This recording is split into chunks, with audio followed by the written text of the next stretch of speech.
দর্শক, আমরা এই মুহূর্তে দৈনিক পাঞ্জেরি স্টুডিও থেকে সরাসরি আপনাদের স্বাগত জানাচ্ছি। দেশ এবং দেশের বাইরে যারা এই মুহূর্তে আমাদের সাথে রয়েছেন সবাইকে প্রীতি এবং শুভেচ্ছা।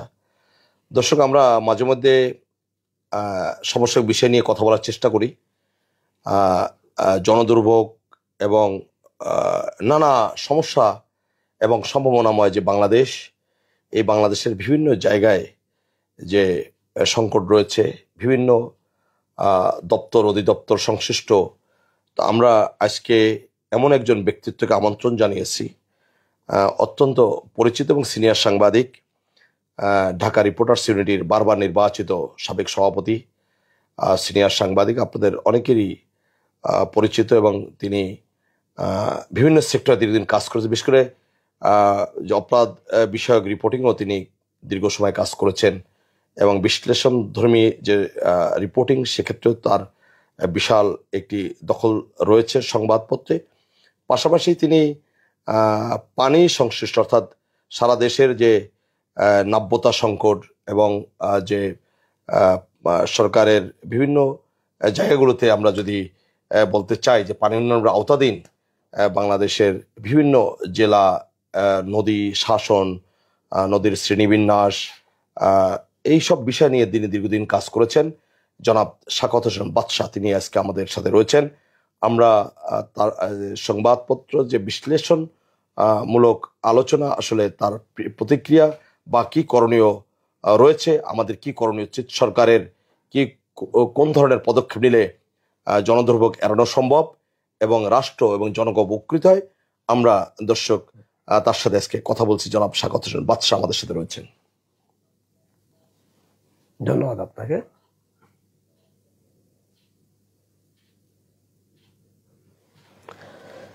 না, ধন্যবাদ আপনাকে। আপনার তো যেটি বলেছেন সেটি মানে প্রথমতই আমি খুব কৃতজ্ঞতা জানাই যে দৈনিক পাঞ্জেরির এই আলোচনায় আমাকে আনা হয়েছে। সেই জন্য আমি আপনার পাঞ্জেরিতেই, যে দৈনিক পাঞ্জেরিতে একটি রিপোর্ট দেখেছি, সেটি হচ্ছে যে লুটেরাদের কবলে সিলেট পাওবর 250 কোটি টাকার সম্পত্তি। এটি সত্যিকার অর্থেই মানে একটি মানে সরকারের জন্য অত্যন্ত গুরুত্বপূর্ণ একটি রিপোর্ট। আমরা যেটি মনে করি যে সিলেটে পাওবর 250 কোটি টাকার সম্পত্তি, এটি বেহাত হয়ে আছে, কিন্তু সরকার, বিশেষ করে পানি উন্নয়ন বোর্ড, এই ব্যাপারে দুর্বৃত্তদের, যারা দুর্বৃত্তায়নের সাথে জড়িত, ভূমি দখলের সাথে জড়িত, তাদের সাথে পেরে উঠছে না এটি। এবং আপনাদের এই রিপোর্ট থেকে আমরা যেটি জানতে পারলাম সেটি হচ্ছে 2019-এর একটি ঘটনা, এবং আদালতের রায়ে এটি প্রায় রায়ে এই যে 55 এটাকে প্রায় 8 একর জমি, 8 একর জমি, যার মূল্য, বর্তমান বাজার মূল্য 250 কোটি টাকা। তো এইটি আদালতের রায় পেয়েছেন, পানি উন্নয়ন বোর্ড রায় পেয়েছে। রায় পাওয়ার পরেও এই জমিটি তৎকালীন যিনি 2019 সালের যিনি ডিসি এমদাদুল জেলা প্রশাসক, উনি আসলে এই জমিটি বারবার যে কোনো ভাবে এটাকে লুটেরাদের হাতে তুলে দেওয়ার জন্য নানা ধরনের পদক্ষেপ নিয়েছে। তো আমরা মনে করি যে পানি উন্নয়ন বোর্ডকে এবং পানি সম্পদ মন্ত্রণালয়কে এই জমি পুনরুদ্ধারের ব্যাপারে পদক্ষেপ নিতে হবে। এটি সরকারি জমি। তার চেয়েও বড় কথা সেটি হচ্ছে যে রাষ্ট্রের কোনো সম্পদ ভূমিক্ষেপ দস্যুরা দখল করে নেবে, এটি কোনোভাবেই কাম্য হতে পারে না। অবশ্যই পানি সম্পদ মন্ত্রণালয়ের এই রিপোর্ট অবশ্যই দৃষ্টিগোচর হয়েছেন। পানি সম্পদ উপদেষ্টা যথাযথ পদক্ষেপ নেবেন। আমরা আশা করব খুব দ্রুত এই ব্যাপারে লুটেরাদের হাত থেকে যেন এই সম্পদ রক্ষা পায়। ধন্যবাদ বাদশা ভাই। আরেকটি বিষয়, যে দৈনিক ইনকিলাবে যে আজকে রিপোর্ট রয়েছে, আভ্যন্তরীণ পেজে আমরা দেখতে পাচ্ছি তারাইলে নরসুন্দা নদীতে তলিয়ে যাচ্ছে মানুষের স্বপ্ন। অত্যন্ত চমৎকার একটি রিপোর্ট। সেখানকার যে প্রতিনিধি জনাব রুহুল আমিন তারাইল থেকে, অর্থাৎ কিশোরগঞ্জ থেকে, তিনি রিপোর্টটি কভার করেছেন। এই যে নদীতে আমরা যে ছবিটি দেখতে পাচ্ছি, একেবারে ভয়াবহ অবস্থা। যদি এই বিষয় নিয়ে আপনি একটু কথা বলেন। ধন্যবাদ আপনাকে। যখন নদী ভাঙ্গন তো আসলে বাংলাদেশের অন্যতম একটি সমস্যা। বাংলাদেশে আপনার নদ নদী মিলে প্রায় 1400 নদ নদী আমাদের এখানে বাংলাদেশের ভিতর দিয়ে প্রবাহমান রয়েছে, যার মধ্যে 52টি রয়েছে সীমান্ত নদী। এবং একটি আপনার সিজিআইএস এর যে একটি রিপোর্ট তথ্য, সেই তথ্য অনুযায়ী বাংলাদেশে প্রতি বছর নদী ভাঙ্গনে আমরা প্রায় 20 থেকে 25,000 একর ভূমি আমরা হারাই। তো এই যে নদী ভাঙ্গন, এই নদী ভাঙ্গন রোধে অবশ্যই সরকারকে ব্যবস্থা নিতে হবে, বিশেষ করে পানি উন্নয়ন বোর্ডকে এই ব্যাপারে পদক্ষেপ নিতে হবে। কিন্তু যে জিনিসটি হয়, নদী ভাঙ্গন শুরু হলেই আমরা যেটি দেখছি, পানি উন্নয়ন বোর্ডের সাধারণত ভাঙনটা শুরু হয় যখন বন্যাটা শুরুর দিকে, এবং যখন বন্যার পানিটা টান দেয় ওই সময়টায় আসলে এই নদী ভাঙ্গনটা দেখা দেয়। তো এটা যে ইমার্জেন্সি যে ফান্ড রয়েছে সরকার, পানি উন্নয়ন বোর্ডের ইমার্জেন্সি ফান্ড প্রায় 540 কোটি টাকা, গত বছরও 540 কোটি টাকা পেয়েছিল। এবছরও আমরা যেটা জানতে পেরেছি সেটি হচ্ছে 540 কোটি টাকার একটি বরাদ্দ দেওয়া হয়েছে জরুরি কাজের জন্য। কিন্তু পানি উন্নয়ন বোর্ডে সারা দেশের এই নদ নদীগুলোর কাজ করতে হলে পরে প্রায় 1000 কোটি টাকার উপরে মানে প্রয়োজন তাদের, কিন্তু চাহিদার তুলনায় প্রাপ্তিটা অর্ধেকেরও কম। তো সেই জায়গাটাতে পানি উন্নয়ন বোর্ডকে এই নদী ভাঙ্গনের কাজ করতে হলে তাদেরকে এখানে জিও ব্যাগ ডাম্পিং করাতে হলে পরে, নানা ধরনের কাজ করতে হলে পরে তার অনেক ঠিকাদারি কাজ করতে চায় না। কারণ অনেক ঠিকাদাররা যেটি চায় সেটি হচ্ছে যে তারা বকেয়া রেখে কোনো কাজ আসলে করতে চায় না। এ ব্যাপারে পানি উন্নয়ন বোর্ডকে যেমন তাদের যে এই এটি বাড়াতে হবে, একই সাথে পানি সম্পদ মন্ত্রণালয়কেও মানে এ ব্যাপারে পদক্ষেপ নিতে হবে। আমরা একটি জিনিস জানি, যেটি হচ্ছে যে পানি উন্নয়ন বোর্ডের সূত্র থেকে এবং পানি সম্পদ মন্ত্রণালয়ের সূত্র থেকে আমরা একটি জিনিস জানতে পেরেছি, সেটি হচ্ছে যে এই ফান্ডগুলো ছাড় করানোর ক্ষেত্রে অর্থ মন্ত্রণালয়কে যদি কোনো চিঠি দেওয়া হয়, তো অর্থ মন্ত্রণালয় আসলে এইসব চিঠি খুব একটা গুরুত্বের সাথে নেয় না, কিংবা ফান্ড বরাদ্দর ক্ষেত্রে নানা ধরনের গড়িমসি করে। অথচ এই কাজগুলো যদি তড়িৎ গতিতে করা না হয়, তাহলে দেশের বহু সম্পদ নষ্ট হয়ে যায়। ফসলি জমি নষ্ট হচ্ছে, আমাদের অবকাঠামো নষ্ট হচ্ছে, স্কুল নষ্ট হচ্ছে, মাদ্রাসা এবং নানা ধরনের ধর্মীয় প্রতিষ্ঠান নষ্ট হয়ে যাচ্ছে। এবং আপনি জানেন নদী ভাঙ্গনটা এত দ্রুত ঘটে যে এই নদী ভাঙ্গন যখন শুরু হয় তখন কিন্তু সময়ও পান না মানুষ ঘর সরানোর জন্য, বাড়ি ঘর সরানোর জন্য। এবং নদী ভাঙ্গন মানুষের কান্না শুধুমাত্র নদী ভাঙ্গন কবলিত মানুষগুলোই জানে। ফলে নদী নিয়ে পানি উন্নয়ন বোর্ডের যে কাজ করার যে প্রবণতা, মানুষকে যে সেবা তারা দিয়ে যাচ্ছে, এই সেবাটা যেন ভালোভাবে দিতে পারে, এজন্য সরকারকেও পানি উন্নয়ন বোর্ডকে বরাদ্দটা ঠিক রাখতে হবে। আর নরসুন্দা নদী তলিয়ে যাচ্ছে, এই যে মানুষের যে স্বপ্ন, এই নরসুন্দাবাসীর স্বপ্ন যেন দুঃস্বপ্নে পরিণত না হয়, এদিকে খেয়াল রাখতে হবে। একই সাথে শুধু নরসুন্দা নয়, দেশের বিভিন্ন এলাকাতে এই ভাঙ্গন চলছে। এই ভাঙ্গনগুলো সব ভাঙ্গন যে সরকার রোধ করতে পারবে, কিংবা আমাদের ওই কি বলে যে স্বাদ আছে, কিন্তু সাধ্যের যে জায়গাটা খুবই সীমিত। তারপরেও এই সামান্য ফান্ড দিয়ে হইলে পরেও যে কোনোভাবে হোক একেবারে ইমার্জেন্সি যে কাজগুলো, সেগুলো যেন ঠেকা না থাকে, এবং এখানে এই কাজগুলো যেন দুর্নীতিমুক্ত হয়, সেদিকে খেয়াল রাখতে হবে পানি উন্নয়ন বোর্ডকে।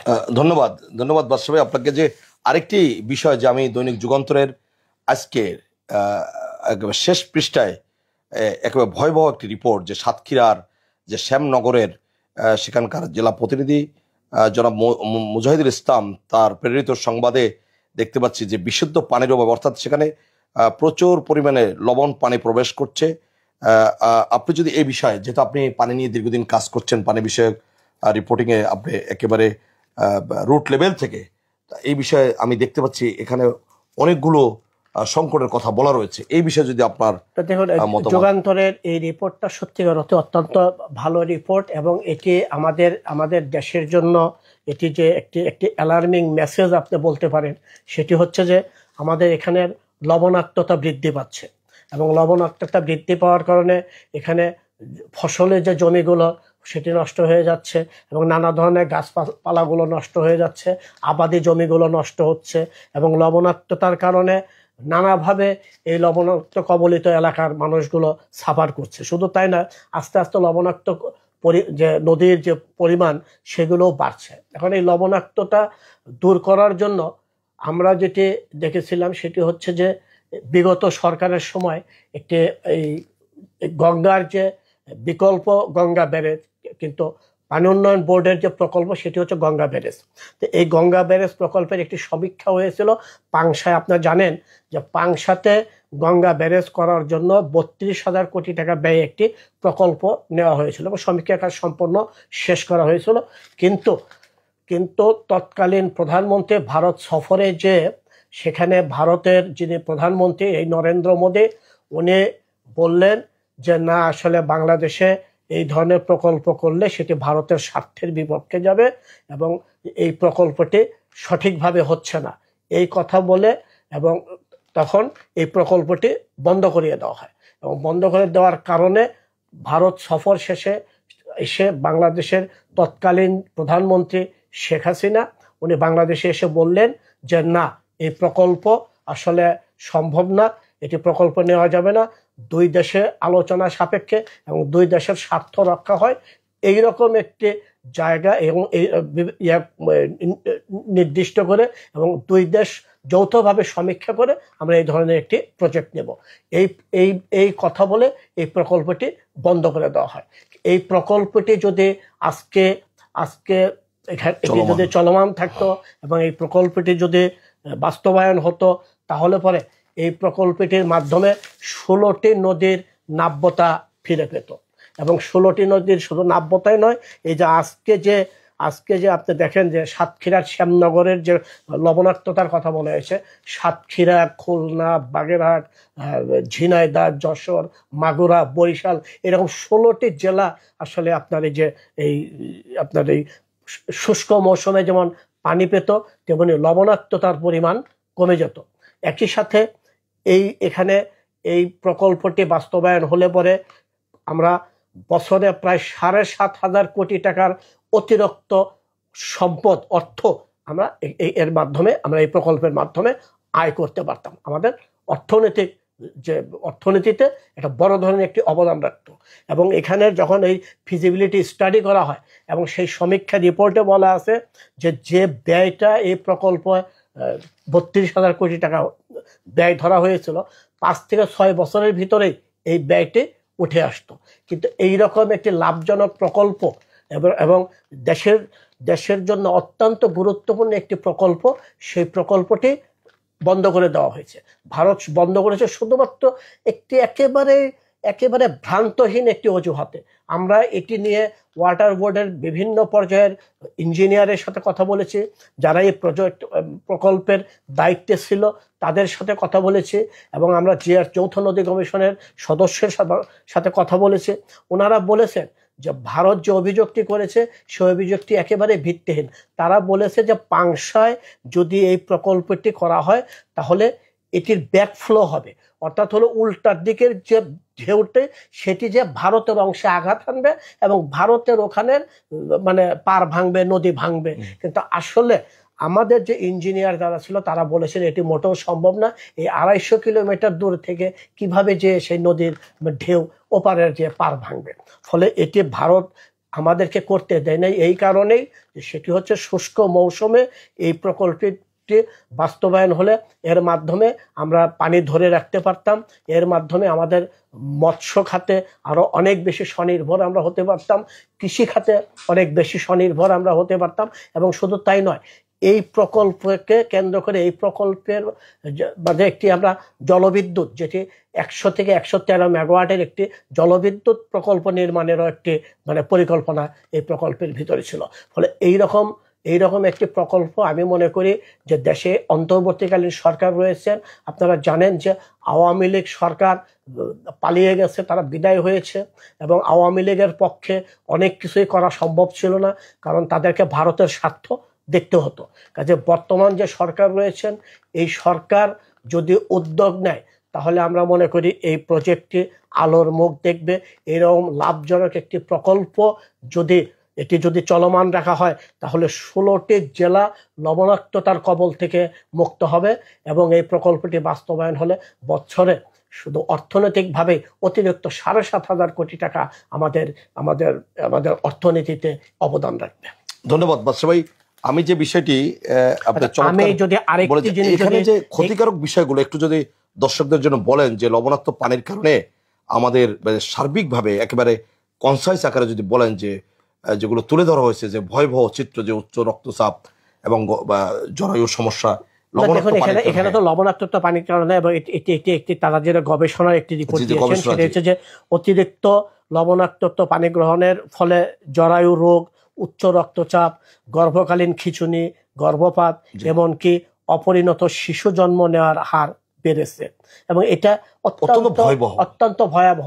আর আরেকটি জিনিস আমি আমি এটির সাথে যোগ করি, সেটি হচ্ছে যে দেখেন, আপনার এই 1996 সালের 12ই ডিসেম্বর আমাদের ফারাক্কার যে চুক্তিটি তৎকালীন সরকার করেছিল, এবং এই চুক্তির মেয়াদ কিন্তু 2026-এ এটি ডিসেম্বরে এটি শেষ হয়ে যাচ্ছে, এবং এই চুক্তিটি আর হবে কিনা, এবং এটি আদৌ আবার এটি ভারত এটি করবে কিনা, এটি একটি শঙ্কার ভিতরে রয়েছে।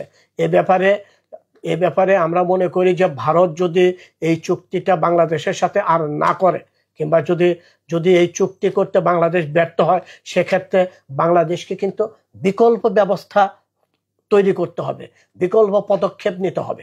এই বিকল্প পদক্ষেপটাই হলো পাংশায় যে ফিজিবিলিটি স্টাডি করা হয়েছে, যে সমীক্ষা হয়েছে, আমরা মনে করি এই সরকারের সময় এই গঙ্গা ব্যারেজ নির্মাণ প্রকল্পটি যদি বাস্তবায়ন করা হয় এবং বাস্তবায়নের দিকে চলমান রাখা হয়, তাহলে পরে আমরা যদি ভারত যদি আমাদের সাথে এই গঙ্গা চুক্তিতে নাও যায়, এবং আমরা যদি এই প্রকল্প বাস্তবায়ন করতে পারি, ইনশাল্লাহ তাহলে আমাদের নদ নদীগুলোর যে নাব্যতা সেটি আমরা ধরে রাখতে পারবো।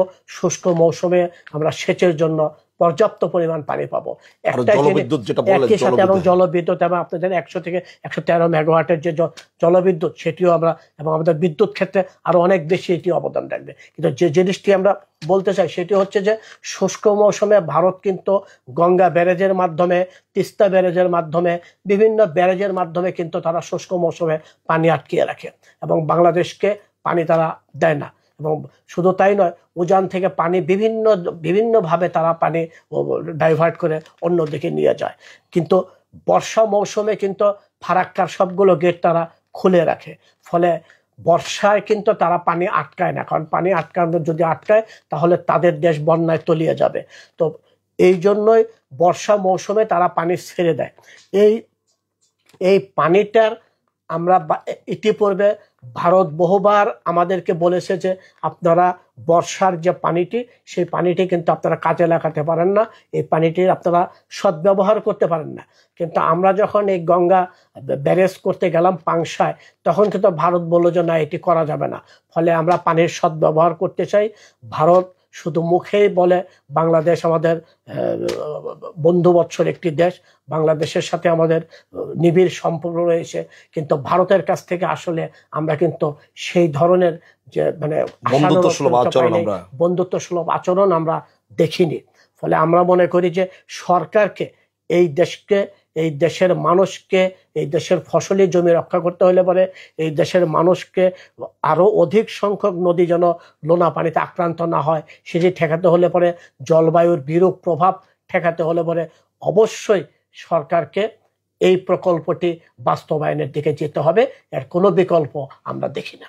বাচ্চা ভাই, আপনি ঠিকই বলেছেন যে জলবিদ্যুৎ কেন্দ্র যে কাপ্তাই রাঙ্গামাটি এলাকায়, যে সেখানে প্রাকৃতিক উপায় পানি ধরে রেখেই কিন্তু সেখানে জলবিদ্যুৎ উৎপাদন, যেটি কাপ্তাই জলবিদ্যুৎ কেন্দ্র, সেটাও আমরা একটা নজির হিসেবে আমরা দেখতে পারি যে এখানে যদি আমরা পানি ধরে রাখতে পারি তাহলে আমরা ভারতের উপর নির্ভরশীল কেন হব। কিন্তু বিগত সময় ঠিকই শাসক শেখ হাসিনার রাষ্ট্রীয় ক্ষমতায় থাকার সময় ভারতকে খুশি করার জন্য তিনি এই কাজগুলো করেছেন, আমরা সবাই জানি। তবে আরেকটি বিষয়, যে আজকে আপনি জানেন যে বাংলাদেশ জাতীয় দলের 47তম প্রতিষ্ঠা বার্ষিকীতে গতকালকে নেতাকর্মীরা দলের প্রতিষ্ঠাতা, স্বাধীনতার ঘোষক, বহুদলীয় গণতন্ত্রের স্বপ্নদ্রষ্টা শহীদ রাষ্ট্রপতি জিয়াউর রহমানের মাজারে তারা শ্রদ্ধা নিবেদন করেছেন। এবং এর আগে পূর্বনির্ধারিত যে কর্মসূচি ছিল সেটি ছিল হচ্ছে আজকে মহানগরীতে র্যালি হওয়ার কথা ছিল, কিন্তু জনদুর্ভোগ এড়াতে যে একটা র্যালি হলে সারা ঢাকা কিন্তু অচল হয়ে যায় এবং প্রচণ্ড তাপদাহ সব মিলে বিএনপির ভারপ্রাপ্ত চেয়ারম্যান যতটুকু জেনেছি জনাব তারেক রহমান এই র্যালি কর্মসূচি বাতিল করে জনদুর্ভোগ এড়াতে তিনি বিএনপি নেতাকর্মীদের রাজধানীতে যে খালগুলো মরে গেছে, অর্থাৎ খালগুলো যে একেবারে নাব্যতা যে অবস্থায় নাব্যতার সংকট সৃষ্টি হচ্ছে, সে খালগুলো পরিষ্কারের নেতাকর্মীদের নির্দেশ দিয়েছে। আপনি এটা কিভাবে দেখেন যে ইতিমধ্যে বাংলাদেশ প্রতিদিন সহ অনেক পত্রিকায় খাল নালা পরিষ্কার করে বিএনপি, যদি এই বিষয়ে আপনি একজন সিনিয়র সাংবাদিক হিসেবে এই বিষয়ে আপনার মতামত দেন যে এটি আসলে বিএনপির জন্য কতটুকু আজকে বিএনপি কতটুকু লাভবান হয়েছে এই বিষয়টি এই কর্মসূচি গ্রহণ করে? দেখুন, প্রথমেই এই যে বিএনপির আজকে প্রতিষ্ঠা বার্ষিকীর জন্মদিন, এই জন্মদিন উপলক্ষে বিএনপির অসংখ্য অগণিত নেতা কর্মী যারা রয়েছে তাদেরকে জন্মদিনের শুভেচ্ছা জানাচ্ছি। একই সাথে আমরা শহীদ রাষ্ট্রপতি জিয়াউর রহমানের আত্মার মাগফিরাত কামনা করছি। আমরা দেশনেত্রী বেগম খালেদা জিয়ার দীর্ঘায়ু এবং সুস্থতা কামনা করছি। আপনি দেখবেন যে বিএনপি এই যে কর্মসূচিটি নিয়েছে, এই কর্মসূচিটি কিন্তু দেশের মানুষ অভিনন্দন জানিয়েছে এবং বিএনপির ভারপ্রাপ্ত চেয়ারম্যান তারেক রহমানের এই যে দূরদর্শীপূর্ণ যে সিদ্ধান্ত, এই সিদ্ধান্তকে মানুষ স্বাগত জানিয়েছে। আপনি দেখবেন খালনালা পরিষ্কার। আপনি দেখেন ঢাকায় 56টি খাল রয়েছে। ঢাকার উত্তর এবং দক্ষিণের যে সিটি কর্পোরেশন, যে দুটি সিটি কর্পোরেশন রয়েছে, এই দুটি সিটি কর্পোরেশনের মধ্যে দিয়ে এই 56টি খাল রয়েছে। কিন্তু এই খালগুলোর কিন্তু অধিকাংশ খালের কোনো অস্তিত্ব নেই। খালগুলো ভূমিদস্যুরা দখল করে ফেলেছে, খালগুলো নানাভাবে ভরাট হয়ে গেছে। কিন্তু এই খালগুলো ভরাট হওয়ার কারণে ঢাকা শহরের কিন্তু এর একটি বিরূপ প্রভাব পড়েছে। এবং দেখবেন যে একটু বৃষ্টি হলে পরে জলাবদ্ধতা হয়, আপনার সুয়ারেজগুলো ঠিক মতো কাজ করছে না। একইভাবে মশার নানা ধরনের মশা প্রকোপ। এই যে এছাড়াও দেখেন আপনার খালের কারণে এই যে ঢাকাতে আপনার এই যে গরমের মাত্রা, অর্থাৎ হলো একেবারে হিট, যেটা অত্যাধিক গরম হয়ে যায়, আবার শীতে অনেক বেশি শীত হয়। ফলে এই যে জলবায়ুর যে পরিবর্তন, এই পরিবর্তনগুলোও কিন্তু আমাদের এই খাল, নদী, নালা এগুলো হারিয়ে যাওয়ার কারণে এটি হয়েছে। আপনি জানেন যে শহীদ রাষ্ট্রপতি জিয়াউর রহমানের খাল খনন কর্মসূচি ছিল 19 দফার মধ্যে একটা, এবং এটা সারা দেশে উনি যে এই যে কর্মসূচিতে নিয়েছিলেন, তার মধ্যে দিয়ে কিন্তু এই দেশটি সুজলা সুফলা শস্য শ্যামল একটি দেশে পরিণত হয়েছিল। এবং জিয়াউর রহমানের সেই প্রকল্প শুধু বাংলাদেশেই নয়, এটি কিন্তু দেশের বাইরেও ব্যাপকভাবে সমাদৃত হয়েছিল। তো আমরা এবং একই দেখবেন আপনি যে এই আমাদের যে এই বিএনপি যে ভারপ্রাপ্ত চেয়ারম্যান রয়েছেন, কিছুদিন আগে ওনার একটি বক্তব্য আমরা শুনেছি। উনি বলেছেন যে বিএনপি যদি সরকারে যায় তাহলে পরে তারা 25 কোটি বৃক্ষরোপণ করবে। এটি একটি ভালো কমিটমেন্ট আমি মনে করি, কারণ বৃক্ষরোপণের এই উদ্যোগটা জিয়াউর রহমানও নিয়েছিল। এবং আপনি জানেন যে জিয়াউর রহমান কিন্তু দেশের বাইরেও যে সৌদি আরবের বিভিন্ন জায়গায় উনি বৃক্ষ রোপণ করেছেন। তো বৃক্ষরোপণ দেশকে যদি জলবায়ুর যে অভিশাপ থেকে, প্রভাব থেকে মুক্ত করতে হয়, নদী ভাঙ্গন থেকে দেশকে যদি মুক্ত রাখতে হয়, তাহলে কিন্তু বৃক্ষরোপণের কোনো বিকল্প নেই। শুধু তাই নয়, বৃক্ষ কিন্তু অর্থনৈতিকভাবেও লাভজনক। আরেকটি জিনিস সেটি হচ্ছে যে খাল খননের কথা যেটি বলেছেন যে বিএনপি ক্ষমতায় গেলে পরে খাল খনন করা হবে। আমরা তারেক রহমানের এই বক্তব্যকে স্বাগত জানাই। আমরা আশা করব যে জিয়াউর রহমান যেভাবে সারা দেশে খাল খনন কর্মসূচি নিয়েছিল, যদি বিএনপি ক্ষমতায়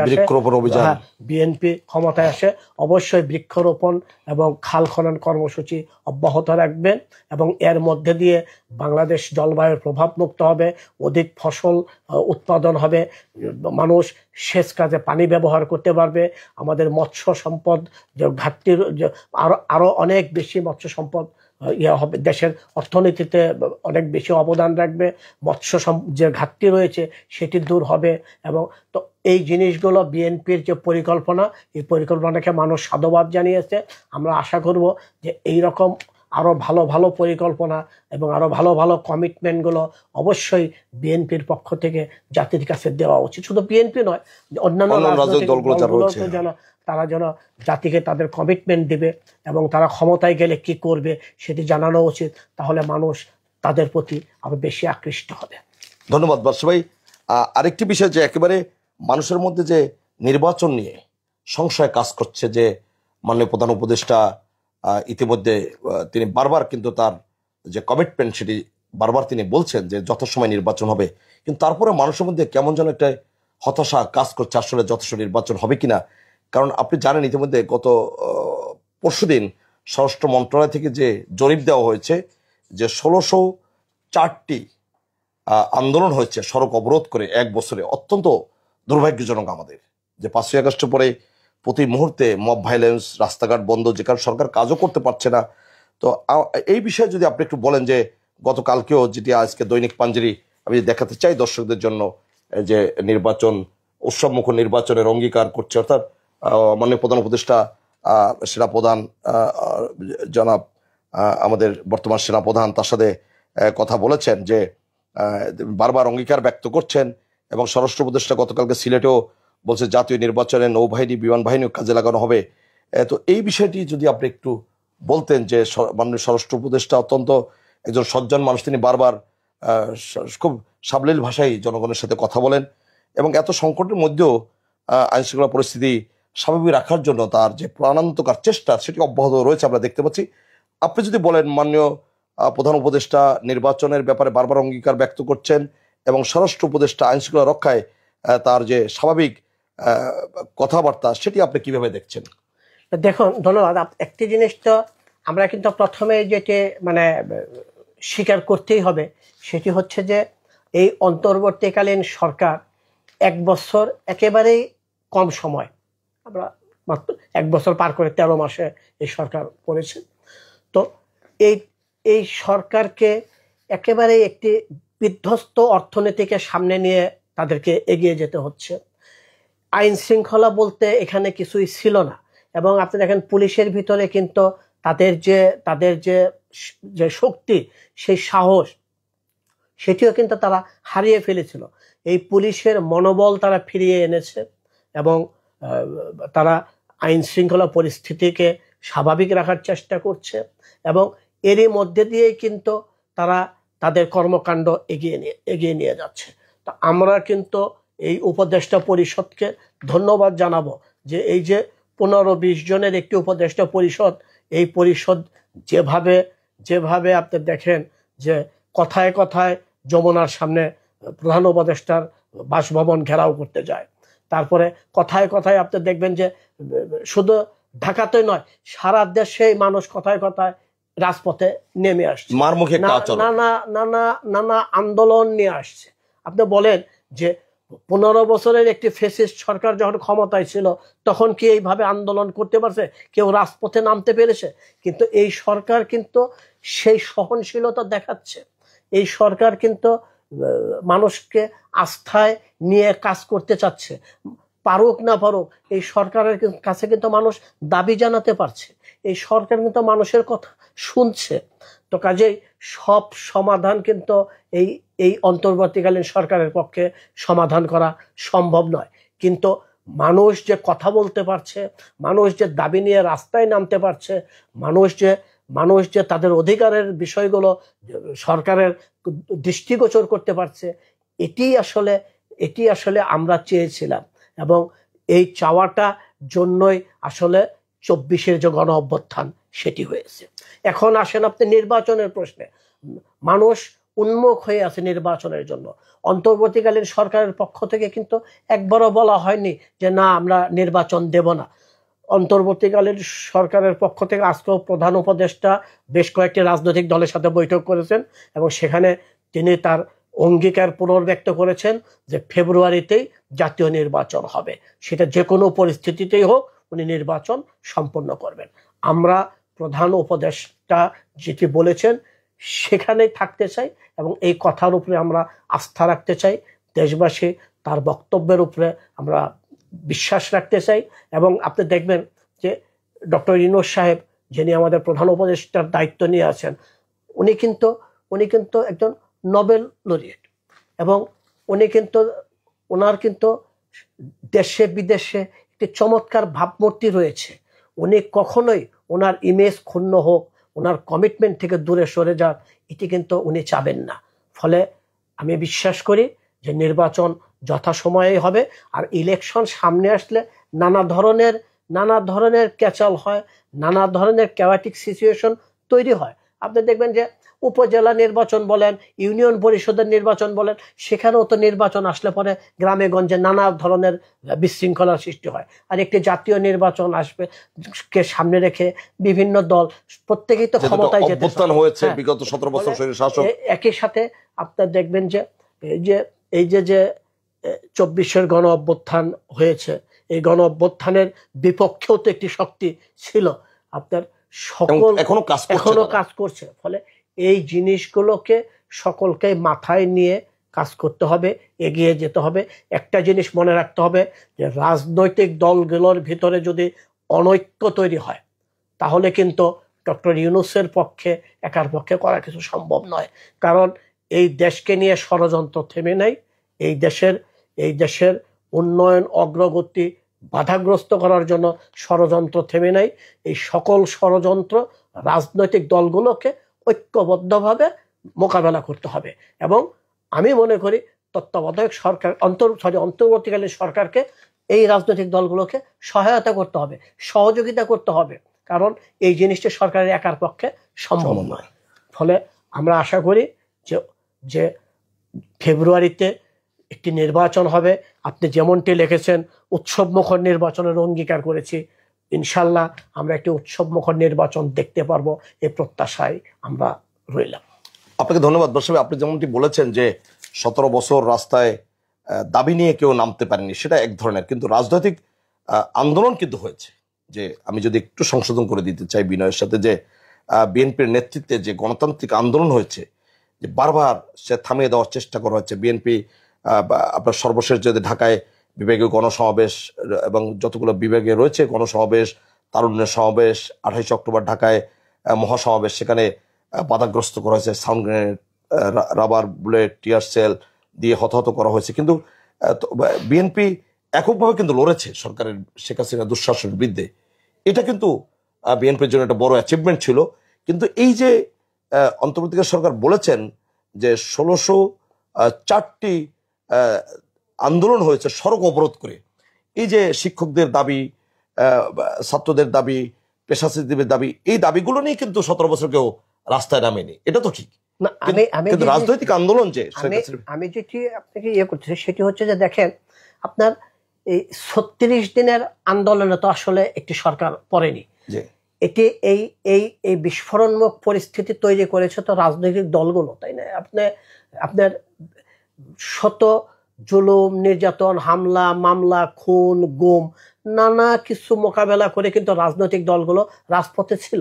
বিএনপির নানা কর্মসূচি দিয়েছে এবং আপনি দেখবেন যে এই একটা ফসল উৎপাদন করতে হলে তো জমিকে নানাভাবে বানাতে হয়, জমি চাষ করতে হয়, পানি দিতে হয়, বীজ রোপণ করতে হয়, তারপর ফসল বুনতে হয়, সেই ফসল পাকে, সেই পাকা ফসল 36 দিনে কাটা হয়েছে, ঘরে তোলা হয়েছে।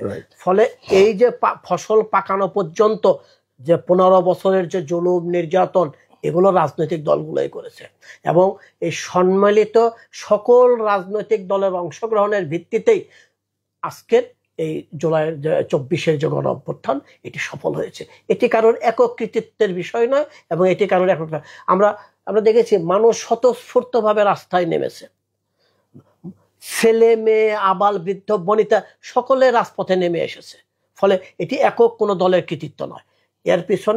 এর পিছনে সারা দেশের গোটা দেশবাসী এই আন্দোলনের সাথে জড়িত হয়, যে এটি একটি বিপ্লব সাধিত হয়েছে, একটি গণ অভ্যুত্থান হয়েছে।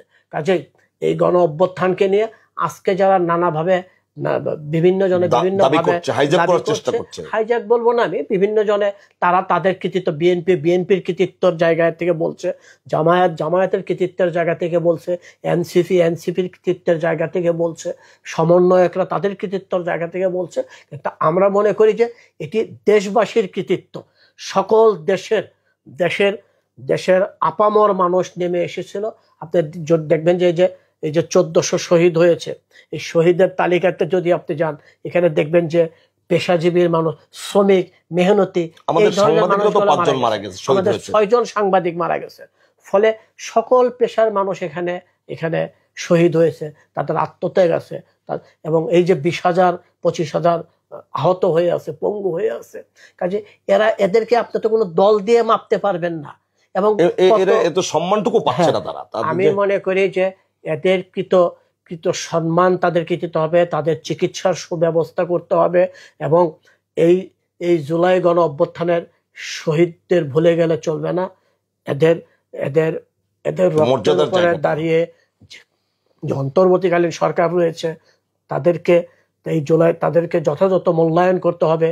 এবং একই সাথে যারা আহত হয়ে আছে, পঙ্গু হয়ে আছে, সেই সব পরিবার যেন কোনোভাবেই তারা মানে নিগৃহীত না হয়, কোনোভাবেই তাদের যেন অবমূল্যায়ন না হয়, এই বিষয়টি সরকারকে নিশ্চিত করতে হবে। একই সাথে আগামীতে যারা নির্বাচনের মাধ্যমে যে সরকারে আসবেন, তাদেরকেও সেই বিষয়টি নিশ্চিত করতে হবে। ধন্যবাদ বাদশা ভাই, যে আপনি আপনার মূল্যবান সময় দিয়ে আজকে আমাদের স্টুডিও থেকে আপনি সরাসরি আমাদের সাথে সংযুক্ত হয়েছেন। পরবর্তীতে আপনাকে আবার আমরা পাবো এই দাবি করছি।